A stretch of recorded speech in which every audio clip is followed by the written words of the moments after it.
حمده جميع خلقه كما يحب ربنا ويرضى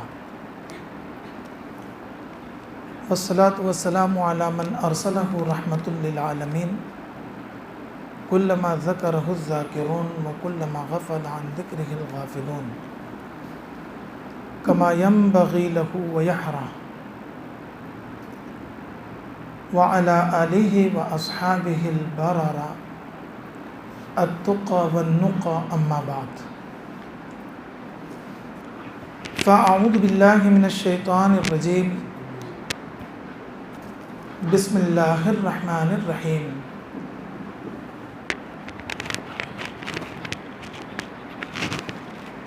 ألا بذكر الله تطمئن القلوب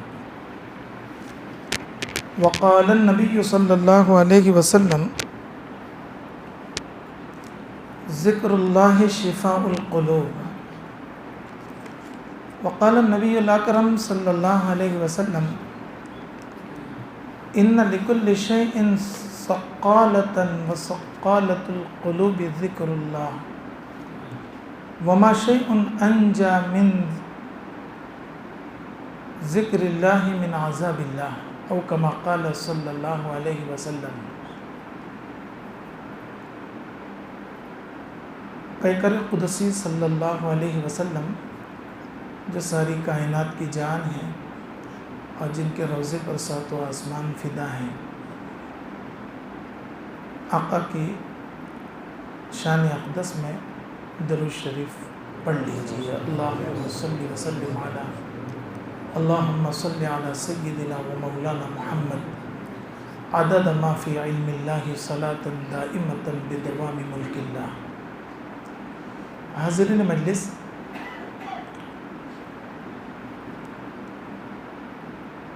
قرآن کریم کی مکمل آداب کی رعایت کرتے ہوئے تلاوت کے بعد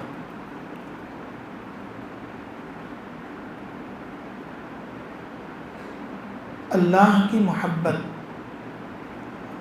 دلوں میں معجزن کرنے والی حمد باری تعالی نیز میرے جینے مرنے کے ساتھی اور شاگرد حضرت حافظ عادل صاحب فلاحی احمد فیوز احمد نے کچھ دیر دلوں کو معطر کرنے کی کوشش کی، اللہ ان کو جزائے خیر عطا فرمائے۔ بڑی پرنور بابرکت مجلس ہے یہ۔ کسی مجلس کا ہو نہ ہو، اس مجلس کا اشتیاق دل میں رہتا ہے کہ شرکت کریں۔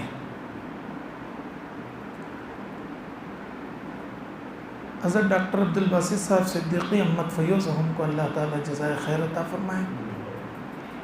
ان سے سلسلہ عالیہ نقشبندیہ کا، خوب مجددیہ کا، شاذلیہ کا، قرنیہ کا، قادریہ کا، سہروردیہ کا اللہ تعالیٰ خوب کام لے گئے۔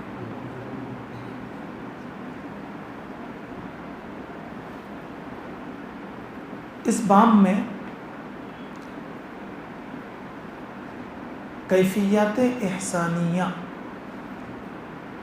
یہ اصل الاصول کی حیثیت رکھتی ہے۔ تصوف کا خلاصہ یہ ہے کہ بندے کو اللہ کا استحضار ہو جائے، ہر دم اس کی نظر میں اللہ سما جائے۔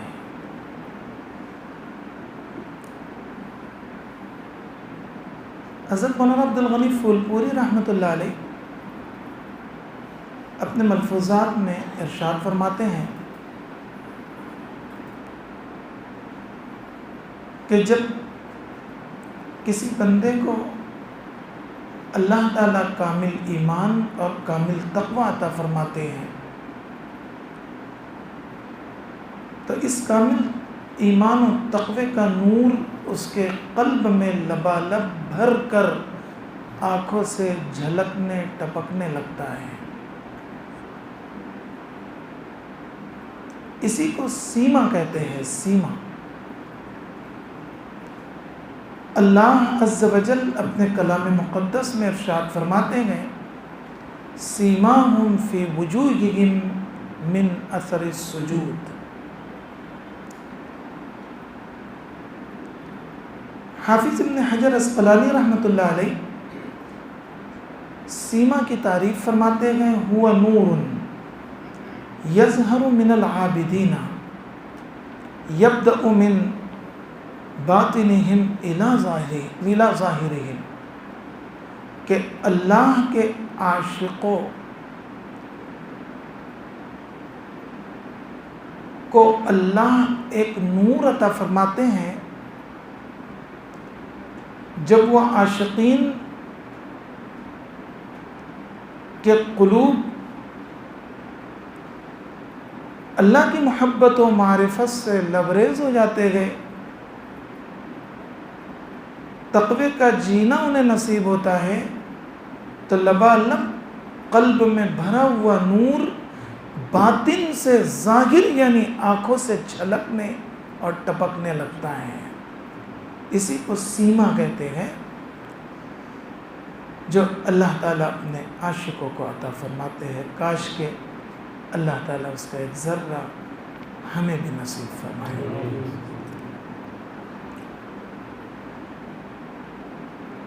حاضرین مجلس،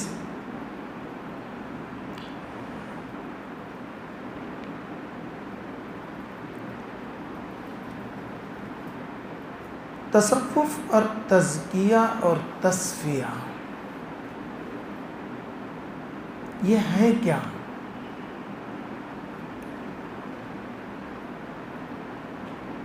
اس کی بہت آسان اور بہت بہتر تعریف یہ ہے کہ بندے کو اس کی ابتدا بندہ اخلاص سے کرتا ہے اور انتہا احسان پر کرتا ہے۔ ابتدا اخلاص سے ہوتی ہے اور انتہا احسان پر ہوتی ہے۔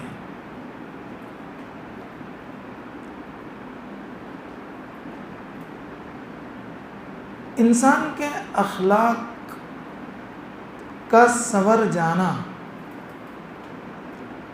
اور روحانیت کی اصلاح کا ہو جانا تصوف کہلاتا ہے۔ جناب محمد رسول اللہ صلی اللہ علیہ وسلم کی ذمہ داریوں میں سے ایک ذمہ داری وَيُزَكِّيهِمْ بھی فرمایا گیا کہ وہ ان کا تزکیہ کرتا ہے۔ جناب محمد رسول اللہ صلی اللہ علیہ وسلم کے صحابہ کا نبی علیہ السلام کی صحبت سے، تربیت سے ایسا تزکیہ اور ایسا تصفیہ ان کے باطن کا ہوا تھا کہ نبی علیہ السلام اپنی لسان صدوق سے ارشاد فرماتے ہیں کہ یہ میرے صحابہ نجوم ہدایت ہے، اصحابی کا نجوم ہدایت ہے۔ انسان کا باطن مجلہ، محلہ، مصفہ ہو جاتا ہے۔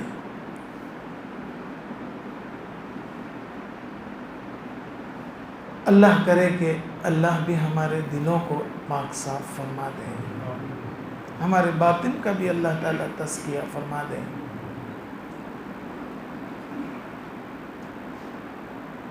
نبی علیہ السلام کی صحبت کی برکت سے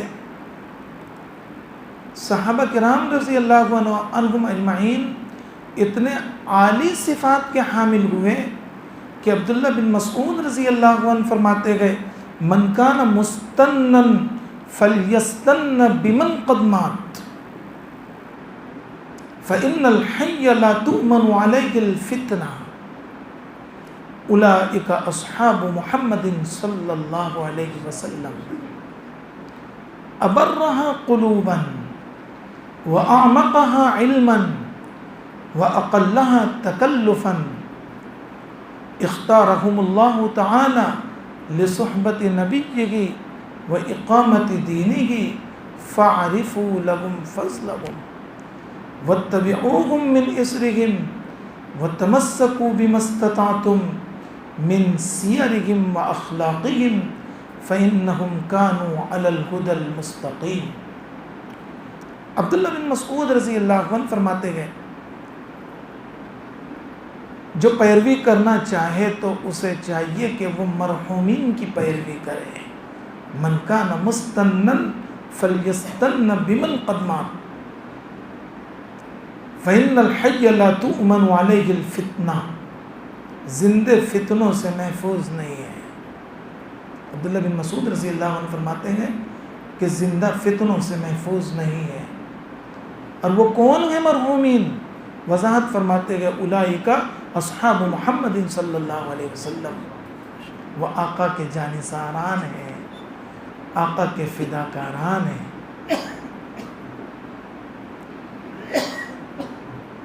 طبیعت خوش ہو جاتی ہے جنت البقیع میں ان 10,000 صحابہ کی ارواح کو سلام کرتے ہوئے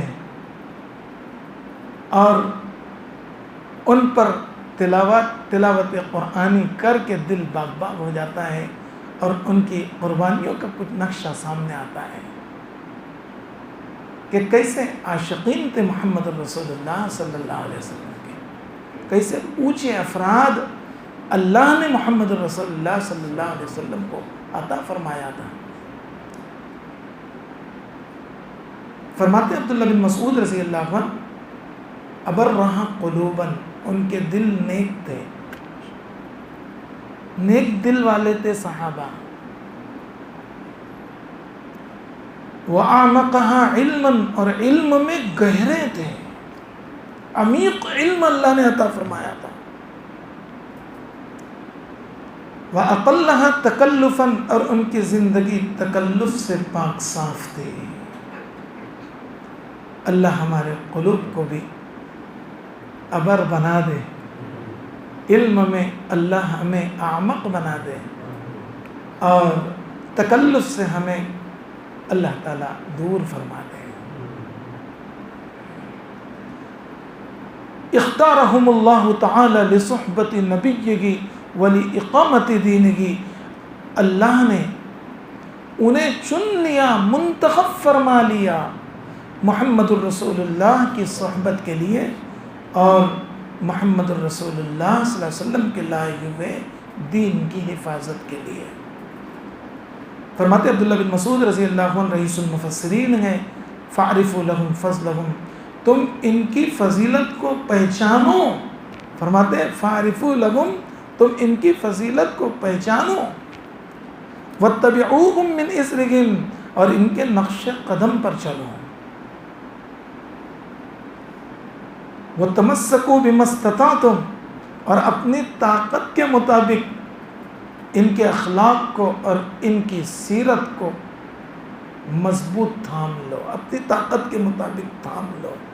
فَإِنَّهُمْ كَانُوا عَلَى الْهُدَى الْمُسْتَقِيمِ، اس لیے کہ یہی لوگ سیدھے راستے پر گامزن تھے.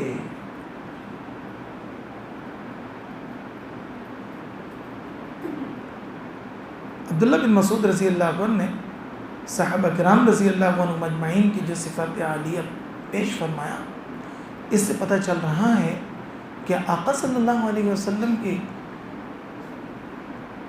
صحبت بابرکت کا اثر ان کی زندگیوں کے اوپر کیسا پڑا. ایک نظر آقا کا دیدار کر لینے سے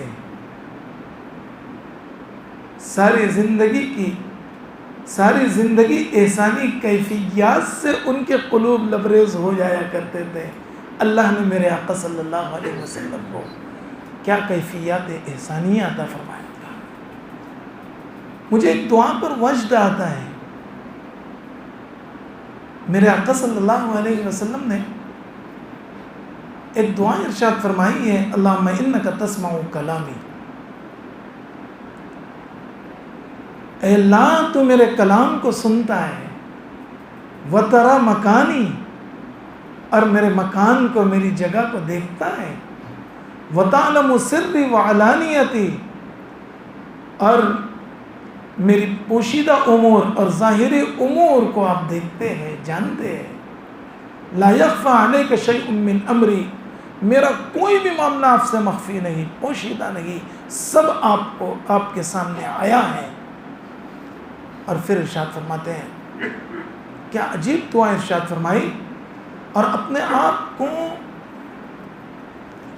آپ کا کتنا نزول کیا نبی پاک صلی اللہ علیہ وسلم نے، فرماتے گئے وَأَنَا الْبَائِسُ الْفَقِيرُ،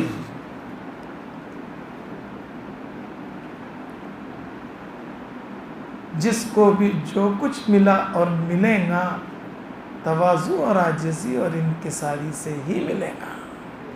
آقا نے ایک طریق بتلا دیا اس دعا میں کہ قیامت تک آنے والی جو بندے بھی اللہ کو سے محبت کرنا چاہتے گئے، اللہ کا عشق چاہتے گئے، ان کی نسبت، ان کا تعلق اگر چاہتے گئے اور کچھ مقامات قرب رضا حاصل کرنا چاہتے گئے تو انہیں اپنے آپ کو مٹانا پڑے گا۔ دیکھیے ساری کائنات کی جان پیغمبر قدسی صلی اللہ علیہ وسلم اپنی ذات سے متعلق فرما رکھے گئے اللہ کے حضور وَأَنَا الْبَائِسُ الْفَقِيرُ المستغیث المستجیر المستغیث المستجیر الوجل المشفق المقر المعترف بذنبه اسألك مسألة المسكين وابتهل إليك ابتهال المذنب الذليل وأدعوك دعاء الخائف الضرير ودعاء من خضعت لك رقبته وفادت لك عبرته وذل لك جسمه ورغم لك أنفه۔ ہر لفظ میں انتہائی نزول فرمایا نبی علیہ الصلوۃ والتسلیم نے، اور امت کو اس بات کی تعلیم دیا کہ اپنے آپ کو اپنے پالنہار کے سامنے مٹاؤں گے تو تمہیں مقامات قرب و رضا ملیں گے۔ اچھی طرح ذہن میں رکھیے اس دعا کو، اس کا ترجمہ المختصر میں یہ کر دیتا ہوں کہ میں ایک محتاج، انتہائی فقیر اور محتاج ہوں۔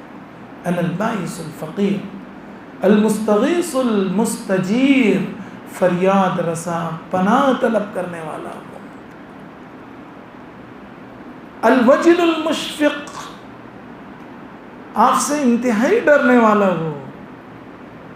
المعترف بذنبی، اپنے گناہوں کا اعتراف کرنے والا ہوں۔ اسألک مسألۃ المسکین، ایک محتاج کی طرح میں آپ سے سوال کر رہا ہوں۔ وَأَبْتَهِلُ إِلَيْكَ ابْتِهَالَ الْمُذْنِبِ الذَّلِيلِ، ایک ذلیل و خوار کی طرح میں آپ کے روبرو گڑ گڑا رہا ہوں۔ کیا عجیب دعا ہے۔ مناجات مقبول کے تیسرے حصے میں یہ دعا موجود ہے۔ حضرت تھانوی رحمۃ اللہ علیہ کی مناجات مقبول جو ہمارے سلسلے کے اندر تعلیمات میں سے ایک تعلیم ہے، روزانہ ان دعاؤں کو پڑھا جاتا ہے۔ بزرگوں اور مشائخ کی طرف سے مناجات مقبول کی پڑھنے کی تعلیم دی جاتی ہے۔ اس دعا سے پتہ چل رہا ہے کہ اپنے آپ کو مٹانے سے ہی انسان بنتا ہے، انسان بنتا ہے۔ انسان کا جنتی بننا بھی بہت آسان ہے۔ دیکھیے ایک شخص ہے، اس نے اسلام کو قبول کیا اور انتقال ہو گیا، جنت میں چلا گیا۔ جنت میں جانا بہت آسان، لیکن انسان کا انسان بننا مشکل ہے۔ انسان کا انسان بننا مشکل ہے۔ اور انسان میں عاجزی اور تواضع اور انکساری کی صفت جب پیدا ہو جاتی ہے تو یہ صفت انسان کو اللہ کا مقرب اور مقبول بندہ بنا دیتی ہے۔ عاجزی اس کا مطلب نہیں ہے کہ انسان اپنے ظاہر سے عاجزی کا اظہار کرے اور باطن میں سراسر عجب ہو، کبر ہو، باطن اور ظاہر دونوں میں یکسانیت ہونا چاہیے. وَذَرُوا ظَاهِرَ الْإِثْمِ وَبَاطِنَهُ، ظاہری گناہ بھی چھوڑ دو اور باطنی گناہ بھی چھوڑ دو. عاجزی اس کا نام ہے کہ اپنے آپ کو مٹا دینا. انبیاء علیہ الصلوۃ والتسلیم کے من جملہ اوصاف حمیدہ میں سے ایک خاص صفت عبدیت ہے. انبیاء علیہ السلام کی صفات میں سے ایک خاص صفت عبدیت ہے، اپنے آپ کو مٹانا. ہمارے اس طریق میں خواہ وہ سلسلہ نقشبندیہ ہو، خواہ وہ سلسلہ چشتیہ ہو، مجددیہ ہو، سہروردیہ ہو، شاذلیہ ہو، قرنیہ ہو، سارے سلاسل میں اپنے آپ کو مٹا دینا اور عجب کو نکال دینا، اپنے باطن سے تکبر کو نکال دینا، یہ ہمارے طریق میں شامل اور داخل ہے. خاص طور سے سلسلہ نقشبندیہ میں اور دیگر سلاسل میں نظر کی حفاظت پر بہت توجہ دلائی جاتی ہے. جو بندہ اپنی نظروں کی حفاظت نہیں کرتا ہے وہ کبھی ولی نہیں بن سکتا. اللہ تعالیٰ نے نماز، روزہ، زکوٰۃ اور دیگر احکامات خود ارشاد فرمائے، لیکن نظر سے متعلق ارشاد فرمایا قُلْ لِلْمُؤْمِنِينَ يَغُضُّوا مِنْ أَبْصَارِهِمْ وَقُلْ لِلْمُؤْمِنَاتِ يَغْضُضْنَ مِنْ أَبْصَارِهِنَّ. اے محمد صلی اللہ علیہ وسلم، آپ فرما دیجئے مومنین سے کہ وہ اپنی نگاہوں کو نیچے رکھیں. آپ فرما دیجئے مومنات سے کہ وہ اپنی نگاہوں کو نیچے رکھیں. جسے ایک مشرک باپ ہوتا ہے، وہ اپنے بیٹوں کو کوئی نصیحت کرنا چاہتا ہے تو کبھی ایسا ہوتا ہے کہ حیا اس پر غالب ہوتی ہے تو وہ کسی دوست کو کہتا ہے کہ ذرا میرے بچے کو سمجھا دو. اور یہ جرم نظر بازی کا اتنا بدترین ہے کہ اللہ عز و جل نے جناب محمد الرسول اللہ صلی اللہ علیہ وسلم سے ارشاد فرمایا کہ آپ فرما دیجئے مومنین سے کہ وہ اپنی نظروں کی حفاظت کریں. وہ بندہ اللہ کا باغی طاغی ہے جو نظر کی حفاظت نہیں کرتا. دیکھیے، سلسلے میں داخل ہو جانا یہ کوئی کمال نہیں ہے، یہ کمال نہیں ہے. کمال یہ ہے کہ بندہ محنت کرے.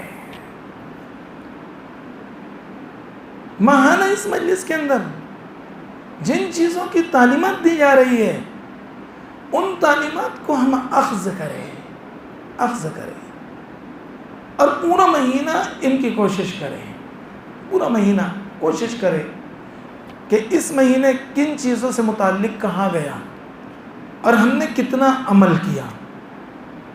دیکھیے، اگر کچھ مقامات حاصل کرنا چاہتے ہو اور کچھ سلسلے کا کام کرنے کا جذبہ ہے، اللہ کی محبت، اس کی معرفت، اس کا عشق، اس کی نسبت، اس کا تعلق اگر چاہتے ہو اور نسبت خاصہ چاہتے ہو، صاحب نسبت بننا چاہتے ہو، با خدا بننا چاہتے ہو اور اولیاء صدیقین کی انتہا تک پہنچنا چاہتے ہو تو اپنے آپ کو ان امراض باطنہ سے اپنے آپ کو پاک کرنا ہوگا، محنت کرنا ہوگی. اور اللہ کا قانون ہے کہ وَإِنَّ اللَّهَ لَمَعَ الْمُحْسِنِينَ وَالَّذِينَ جَاهَدُوا فِينَا لَنَهْدِيَنَّهُمْ سُبُلَنَا وَإِنَّ اللَّهَ لَمَعَ الْمُحْسِنِينَ. اللہ محنت کرنے والوں کی محنت کو ضائع نہیں کرتے. نظروں کی حفاظت، کوشش کرے اس بات کی کہ نظر ہماری جھکی رہے. اور دیکھیے، نظر کی حفاظت ارادے سے ہوتی ہے کہ ہم جب گھر سے نکلے تو یہ ارادہ کر کے نکلے کہ میں اپنی نظر کی حفاظت کروں گا. کتنے ایسے اس ان سلاسل کے بزرگان اور منتسبین ایسے نظر آئیں گے آپ کو کہ نظر کی حفاظت نہ کرنے کی بنا پر اللہ نے ساری صلاحیتیں چھین لی.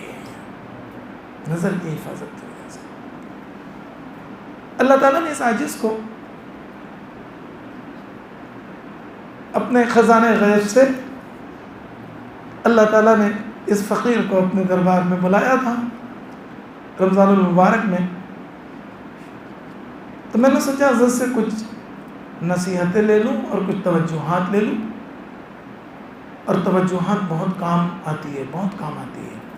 دعائیں جس طرح کام آتی ہے ایسے ہی توجہات بھی بہت کام آتی ہے. تو میں نے فون کر کے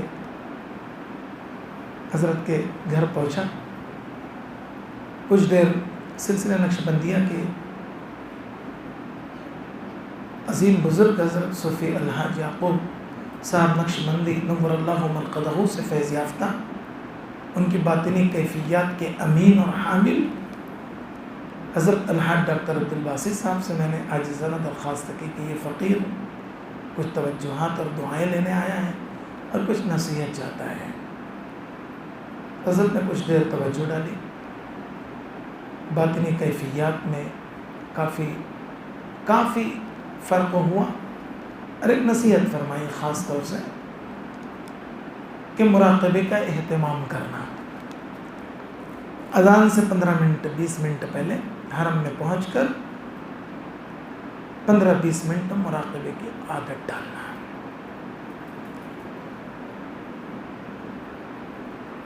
ایک تصور ہے جو اپنے مالک کا لیے ہوئے انسان محبت وحی میں بیٹھتا ہے، اس مقام پر بیٹھتا ہے جہاں پر وحی کا نزول ہوا ہے.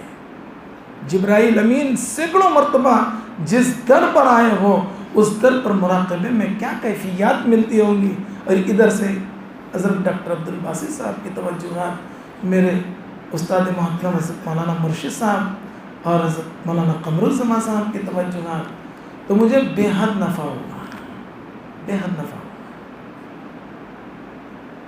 دوسری چیز فرمایا کہ اپنی نظروں کی حفاظت کرنا. بہت مشکل ہے نظروں کا بچانا. سچ کہتا ہوں بزرگان دین کی توجہات اور ان کی دعائیں امت کے لیے بہت بڑا سہارا ہوتی ہے اور خاص طور سے سالکین کے لیے بہت بڑا سہارا ہوتی ہے. اللہ نے بہت آسان کیا نظروں کا بچانا، بہت آسان. انتہائی مشکل ہے نظروں کا بچانا. جو افراد وہاں جا چکے ہیں وہ سمجھتے ہیں اس چیز کو کہ لفٹ کے اندر خواتین گھس جاتی ہے، جلدی ہوتی ہے، نماز پکڑنا ہوتی ہے، لیکن بزرگوں کی توجہات پشت پناہی کرتی رہی، یہ عاجز بچا رہا. اللہ نے جس طرح اس بلد امین میں اللہ نے نظروں کی حفاظت کی توفیق عطا فرمائی، اللہ ایسے ہی پوری زندگی ہمیں نظر بد سے محفوظ رکھے. حاضرین مجلس، کچھ کرنا ہوگا. بیعت ہونا کافی نہیں ہے. آپ نے ایک سنت زندہ کیا، انشاءاللہ بیعت ہونا آخری درجے میں اتنا تو ضرور کافی ہوگا کہ حسن خاتمہ نصیب ہوگا. یہ تو یقینی چیز ہے. جو بندہ کسی اہل دل سے جڑ جاتا ہے، اپنے اصلاحی تعلق کو قائم کر لیتا ہے، تو آخری درجہ اللہ تعالیٰ اس کو یہ نصیب فرماتے ہیں، گرچہ وہ کچھ اعمال کرے نہ کرے. بلکہ ہمارے حضرت حکیم اختر شاہ صاحب رحمۃ اللہ علیہ تو فرماتے ہیں کہ ایک بندے نے ایک مرتبہ، ایک سالک نے ایک مرتبہ سچے دل سے فقط اللہ کہہ دیا، فقط اللہ، تو اللہ نے کے فرشتوں نے اسے لکھ لیا، انشاءاللہ العزیز وہ بندہ جہنم کی آگ میں نہیں جلے گا. جس کی پوری زندگی اللہ اللہ اللہ کہتے ہوئے گزر رہی ہو، وہ اللہ کے یہاں کیا مقامات رکھتا ہوگا. جس کے انگ انگ سے، جسم کی بوٹی بوٹی سے، خون کے قطرات سے اور بالوں سے، اور یوں کہہ لیجیے کہ اس کے باطن سے، اور جتنے بھی مقامات ہیں سلسلے نقشبندیہ کے یوں کہہ لیجئے کہ اس کا قلب اگر جاری ہو چکا ہے اور پورا باطن اس کا اور پورا جسم اس کا اللہ اللہ کہہ رہا ہو، تو بھلا بتائیے ان کے کیا مقامات ہوں گے۔ اللہ تعالی ہمیں سچا عاشق بنائے اور اپنی محبت اور معرفت اور عشق اور نسبت سے اللہ تعالی ہمیں بہراور فرمائے۔ بھائیو، میرے آقا صلی اللہ علیہ وسلم ارشاد فرماتے ہیں، قساوت قلبی اگر دور کرنا ہو تو اپنے آپ کو ذکر اللہ سے وابستہ کرو۔ ذکر اللہ سلسلہ نقشبندیہ میں اور چشتیہ میں خاص طور سے نظر کی حفاظت اور تہجد کا اہتمام، جس کو بھی جو کچھ بھی ملا ہے تہجد کے اہتمام سے ملا ہے۔ عبدالقادر جیلانی رحمۃ اللہ علیہ سے متعلق بہت مشہور بات ہے، کتابوں میں موجود ہے کہ ان کے انتقال کے بعد کسی نے پوچھا کیا گزری، کہا کہ ساری عبادتیں ختم ہو گئی، ساری ریاضتیں اور ساری کتابیں، اللہ نے فرمایا اس کو ایک طرف رکھو، رقیعہ کا لفظ ارشاد فرمایا، رقیعہ اس میں تصغیر، وہ چند رکعتیں جو میں رات میں پڑھ لیا کرتا تھا، بس اللہ وہی کام آ گئی اور اسی کے ذریعے مغفرت ہو گئی۔ سلسلے کے جتنے بھی افراد ہیں، جتنے بھی سالکین ہیں جن کو اللہ نے توفیق سعید عطا فرمایا ہے، ان سے بڑی عاجزانہ حضرت کے واسطے سے گزارش کروں گا کہ وہ تہجد کا اہتمام کریں، تہجد کو لازم کریں، لازم۔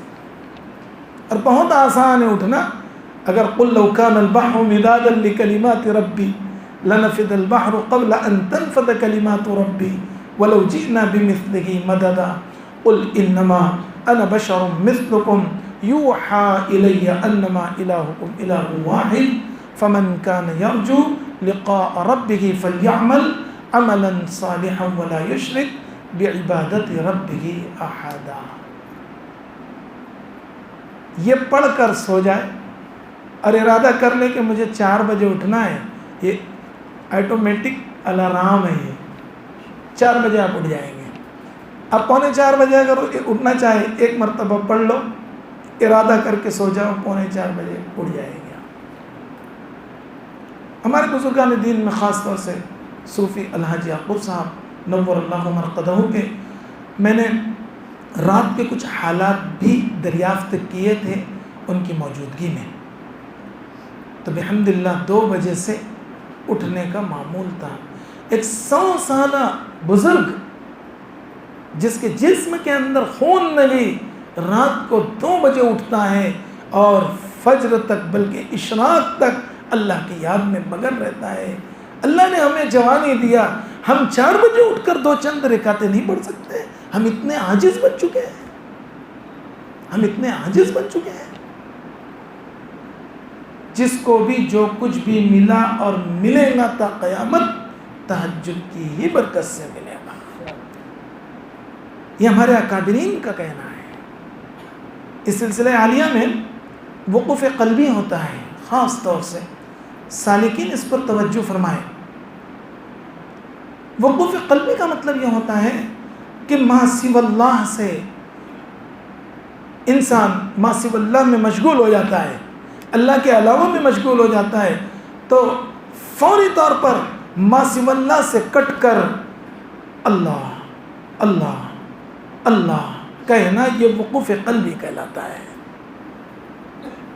وقوف قلبی کی عادت ڈالیں گاہے بگاہے، ایسا نہیں کہ آپ اٹھتے بیٹھتے فقط اللہ اللہ، آپ کا قلب تو کہہ رہا ہے اللہ اللہ، کیونکہ آپ کا قلب بزرگوں کی نسبت سے، ان سے اصلاحی تعلق سے، اور خاص طور سے سلسلہ نقشبندیہ میں قلب تو جاری ہو ہی جاتا ہے۔ بعض صالحین بندوں کے قلب سے اللہ اللہ کی آواز بھی آتی ہے،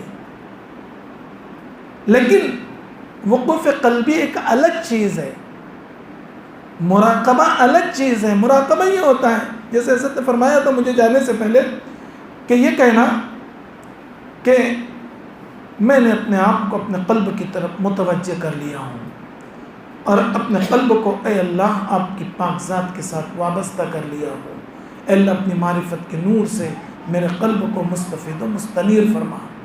یا اللہ آپ کی رحمت آ رگی گئے، میرے دل میں سما رگی گئے، اور میرے دل کی ظلمت اور تاریکی دور ہو رگی گئے، اور میرا دل بطور شکرانے کے اللہ اللہ اللہ اللہ کہہ رہا ہے۔ یہ ہے مراقبہ۔ اس کے لیے وقت کا تعین نہیں ہے، آپ 15 منٹ بیٹھیے، آدھا گھنٹہ بیٹھیے، 1 گھنٹہ بیٹھیے، 6 گھنٹے بیٹھیے، آپ 10 گھنٹے بیٹھیے، اور بہت آسان ہے، عادت بنا لیں گے، اللہ تعالیٰ توفیق عطا فرما دیں گے، گھنٹوں آپ اللہ کی یاد میں بیٹھے رہو گے۔ بیٹھے ہیں تیری یاد میں تصور جانا لیے ہوئے ہیں، بیٹھے ہیں تیری یاد میں تصور جانا لیے ہوئے، اور ایک وقوف قلبی، اس کا اہتمام فرمائیں۔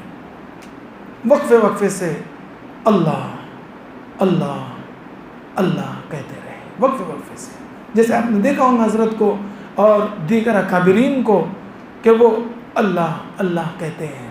حرم محترم میں ایک بہت اونچے درجے کے بزرگ حضرت مفتی اقبال صاحب یہ اسلام آباد سے تشریف لائے تھے۔ فجر کی نماز کے بعد میں نے ان کو دیکھا، ایک ساتھی سے پوچھا کہ یہ کون بزرگ ہے؟ کہا کہ یہ مفتی اعظم ہے اسلام آباد کے، ولی کامل۔ تو مجھے ایسا محسوس ہوا کہ وہ بھی سلسلہ نقشبندیہ کے بہت بڑے بزرگ ہوں گے۔ میں سوچا کہ ملاقات کر لوں، لیکن وہ سو گئے، کہ اشراق کے وقت تو اڑ جائیں گے، سو گئے، بہت بزرگ تھے۔ تو اس سلسلہ نقشبندیہ عالیہ میں خاص طور سے وقف قلبی کا اہتمام کیجیے، اپنے نظروں کی حفاظت کیجیے، تہجد کا اہتمام کیجیے، کریں گے کوشش؟ ان لکل شیء سقالۃ،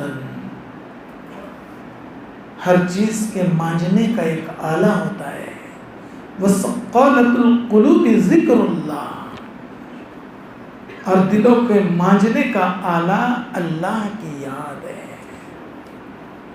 کثرت ذکر سے اور مراقبے سے رقت پیدا ہوتی ہے۔ ذہن نشین کر لے اس بات کو، انسان انسانیت کی صف میں کھڑا ہوتا ہے۔ رقت قلب جو نصیب ہوتی ہے وہ مراقبے کی اور ذکر کی برکت سے نصیب ہوتی ہے۔ اسی لیے تو میرے اللہ نے ارشاد فرمایا الذین آمنوا وتطمئن قلوبهم بذکر اللہ الا بذکر اللہ تطمئن القلوب۔ دونوں جہاں میں تسکین قلب چاہتے ہو اور روح کو اطمینان چاہتے ہو اور سکون و وقار اور سکینہ چاہتے ہو تو اللہ کی یاد سے اپنی زبان کو اور اپنے قلب کو سرشار کرنے کی کوشش کرو۔ اللہ کے عذاب سے وما شیء انجا من ذکر اللہ من عذاب اللہ، اللہ کے ذکر سے بڑھ کر اللہ کے عذاب سے بچانے والی کوئی چیز نہیں ہے، میرے آقا فرما رہے ہیں۔ ذکر اللہ شفاء القلوب، اللہ کا ذکر دلوں کی شفا ہے، اس لیے ذکر اللہ کا اہتمام کریں اور پوچھ پوچھ کر کریں، اپنے شیخ سے رابطہ قائم کریں، پوچھیں میں یہ پڑھتا ہوں کتنا پڑھوں۔ دیکھیے ایک بات اچھی طرح ذہن نشین کر لیں کہ بزرگان دین کے پاس انسان علم لینے کے لیے نہیں جاتا، کیفیات احسانیہ لینے جاتا ہے۔ حضرت حاجی امداد اللہ مہاجر مکی رحمۃ اللہ علیہ کے پاس حضرت مولانا رشید احمد گنگوہی رحمۃ اللہ علیہ اور اسی طریقے سے حضرت مولانا اشرف علی تھانوی رحمۃ اللہ علیہ جیسے جبال العلم علم لینے کے لیے گئے تھے یا کیفیت احسانیہ لینے گئے تھے؟ بتائیے، یہ تو علم کے پہاڑ تھے، کیفیت احسانیہ لینے گئے تھے۔ اس لیے ہم جس شیخ سے وابستہ ہیں ہمیں چاہیے کہ ہم ان سے سبق لیں، کچھ ذکر لیں اور عمل پر لگ جائیں، برکتن نہیں کہ بس بیعت ہو گئے برکتن، ٹھیک ہے، اللہ تعالیٰ اس کی بھی برکات کا ظہور فرما دیں گے۔ ولی کا بیٹا بھی ولی ہی بنتا ہے، عالم کا بیٹا بھی علم سے آراستہ پیراستہ ہوتا ہے۔ ایک وقت آتا ہے، لکھا ہے بزرگوں نے کتابوں میں کہ اولیاء کی اولاد کو برا نہ کہو کیونکہ مرتے مرتے بھی اللہ ان کو ولایت دے دیتے ہیں، ان کی اولاد کو اللہ تعالیٰ مرتے مرتے بھی ولایت سے سرفراز فرما دیتے ہیں۔ اکابرین نے بڑی اونچی اونچی باتیں درج فرمائی ہے، اس لیے ذکر اللہ کا اہتمام پوچھ پوچھ کر کریں اور استغفار کی کثرت کریں۔ دو امان تھے، ایک امان اٹھ چکا، وہ پہلا امان تھا محمد الرسول اللہ صلی اللہ علیہ وسلم کی ذات گرامی۔ ابھی میں ایک ملفوظات پڑھ رہا تھا مولانا ابرار صاحب دہلوی رحمۃ اللہ علیہ کے، ایک عجیب بات انہوں نے تحریر فرمایا ہے، بلکہ اپنے بیان میں ذکر کیا ہے کہ زمین پہلے بہت بخیل تھی، اتنے خزائن کے باوجود وہ انسانوں کو بھی اور دیگر چیزوں کو بھی نگل لیا کرتی تھی، لیکن جب سے محمد الرسول اللہ صلی اللہ علیہ وسلم زمین میں گئے تو اس نے ابلنا شروع کر دیا، خزانوں کو باہر نکالنا شروع کر دیا، ایسا لگتا ہے کہیں دوسری اور زمین تلاش کرنا نہ پڑے۔ یہ آقا کی برکت ہے۔ یوم تبدل الارض غیر الارض، غیر الارض، یہ آقا کی برکت ہے۔ میرے آقا صلی اللہ علیہ وسلم ارشاد فرماتے گئے وَإِنِّي لَيُغَانُ عَلَىٰ قَلْبِهِ وَإِنِّي لَأَسْتَغْفِرُ اللَّهَ مِئَةَ مَرَّةٍ كُلَّ يَوْمٍ مِئَةَ مَرَّةٍ، میرے دل پر بھی غبار سا لگ جاتا ہے اور میں روزانہ 100 مرتبہ استغفار کرتا ہوں۔ کتنے مرتبہ پڑھتے ہیں آپ صلی اللہ علیہ وسلم استغفار؟ 100 مرتبہ استغفار کثرت سے پڑھے۔ ایک امان اٹھ چکا ہے، وَمَا كَانَ اللَّهُ لِيُعَذِّبَهُمْ وَأَنْتَ فِيهِمْ، اللہ تمہیں عذاب نہیں دیں گے جب تک محمد الرسول اللہ تم میں موجود ہو۔ امت کا ایک امان جا چکا ہے، اب ایک امان بچا ہوا ہے، وَمَا كَانَ اللَّهُ مُعَذِّبَهُمْ وَهُمْ يَسْتَغْفِرُونَ، جب تک امت استغفار کرتی رہیں گی امن سے رہیں گی۔ ان للقلوب صدأ كصدأ النحاس وجلاؤها الاستغفار، دلوں کو زنگ لگ جاتا ہے جیسے تانبے کو زنگ لگ جاتا ہے، اور اس کا صیقل یعنی صفائی استغفار ہے۔ کثرت سے استغفار، استغفر اللہ پڑھتے رہیں، استغفر اللہ ربی من کل ذنب واتوب الیہ، یہ فقط استغفر اللہ استغفر اللہ۔ ہمارے نام عمل میں بہت زیادہ استغفار ہونا چاہیے۔ میرے آقا صلی اللہ علیہ وسلم نے ایسے بندے کے لیے بشارت سنائی ہے کہ اس شخص کے لیے خوشخبری ہو جس کے نام عمل میں زیادہ سے زیادہ استغفار ہو۔ ہم نے استغفار استغفر اللہ کو سمجھا، ٹھیک ہے، اچھی بات ہے، یہ بھی استغفار ہے، لیکن ایک استغفار اس طرح ہے استغفر اللہ العظیم الذی لا الہ الا هو الحی القیوم واتوب الیہ، اور ایک استغفار میں عظیم الذی نہیں ہے، اور ایک استغفار استغفر اللہ ہے، اور ایک بہت شاندار استغفار اللہ نے اپنے فضل سے ہمیں عطا فرمایا ہے، وہ ہے لا الہ الا انت سبحانک انی کنت من الظالمین۔ یہ بہت شاندار استغفار ہے۔ اسی طریقے سے رب انی ظلمت نفسی فاغفر لی، کتنا شاندار استغفار ہے۔ ایک استغفار اور حمیدہ جمیع خلقہ کما یحب ربنا ویرضى، والصلاة والسلام علی من ارسلہ رحمۃ للعالمین، کلما ذکرہ الذاکرون وکلما غفل عن ذکرہ الغافلون، کما ینبغی لہ ویحرى، وعلى آلہ واصحابہ البرر التقى والنقى، اما بعد، فاعوذ باللہ من الشیطان الرجیم، بسم اللہ الرحمن الرحیم۔